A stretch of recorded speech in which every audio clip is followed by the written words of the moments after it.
tak itu kisahna teh kartos teu.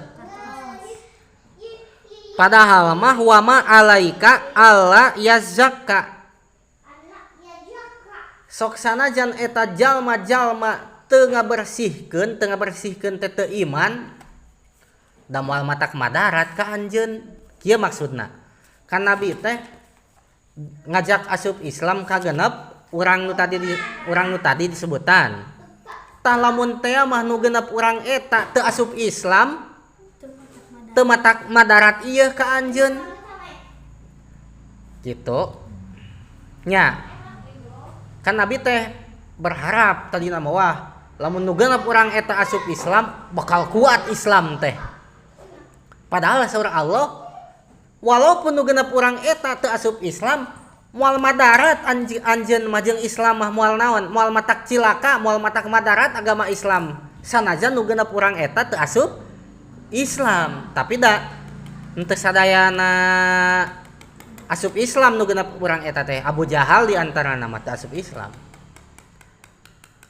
Tah kitu intina mah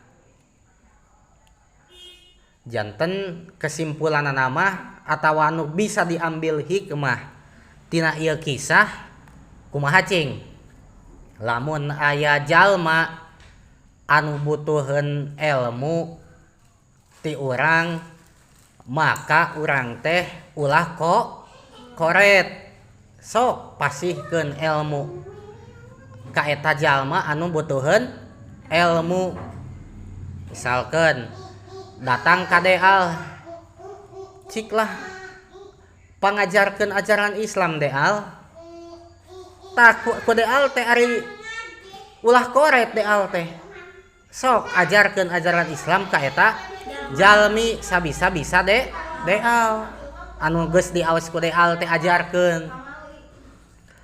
Aya anu hayang diajar salat ka pajak hayang diajar salat urang teh cik pangajarkeun ilmu salat teh kumaha wae ulah naon ulah koret ajarkeun tak ieu tata cara salat teh kudu wudu heula misal paham ulah kalah ka kieu ari jalma anu teu butuheun ilmu ti urang ku urang teh kalah ka di sampeurkeun dengan alasan itu jalma teh bakal naon bakal memperkuat agama Islam misalnya.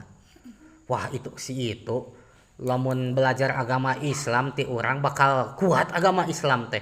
Padahal masih itu teh teu naon teu butuheun kana ajaran Islam teh mungeun misalna teh mung belajar ulah kalah ka naon hayoh madep kasih itu anu teu naon anu teu butuheun ilmu ajaran Islam.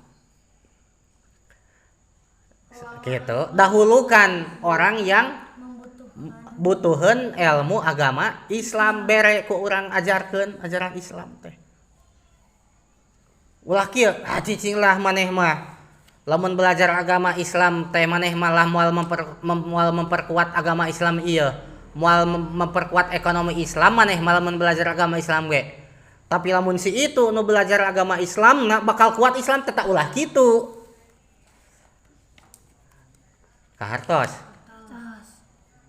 nya lamun urang entos cumpon naon cing entos cumpon ngajarkeun agama ka anu butuheun ajaran agama Islam kakara urang teh meureun bisa si itu ge yeuh anu can butuheun anu can perlueun ajaran Islam sugan we kabitaeun ku ajaran Islam arek didakwahan mangga tah kitu intina mah tina ieu kisah yang bisa diambil pelajaran.